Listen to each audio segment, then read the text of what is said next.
Hey, Rachel and Daniel. I think Rachel and Daniel, you guys asked me about 4b.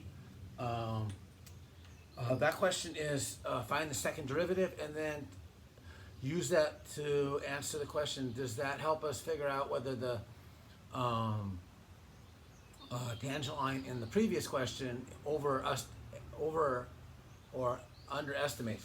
Remember, if that's the first derivative, if we can find the second derivative, remember it'll tell us concavity. And what we know is if it's concave up, tangent lines underestimate, and if it's concave down, they overestimate. And so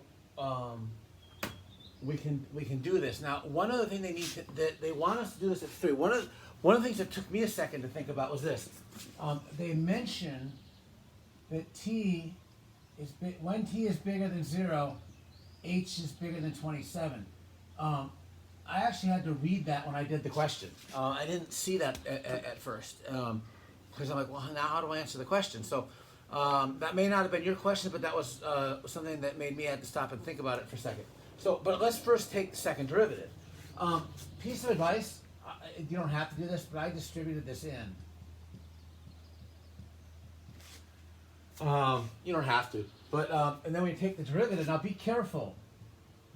That's a constant. Remember, when you're taking the derivative with respect to time, this isn't 1, it's h prime.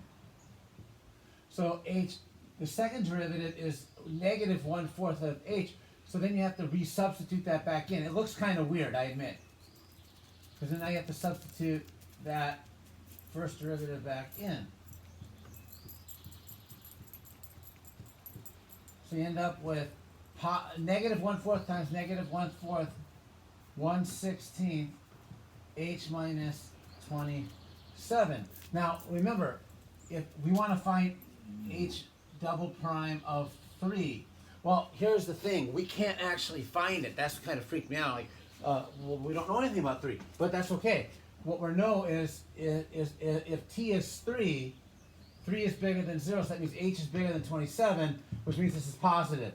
So I don't know what it is, but I know that it's positive, which means it's concave up.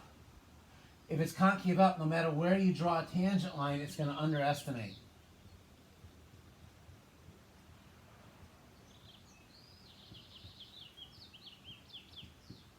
It underestimates because the second derivative is positive, and that means the function is concave up.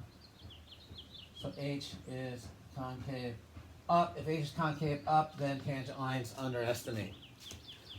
Hopefully that answers your question. I'm going to do the next two, so hold on for Daniel.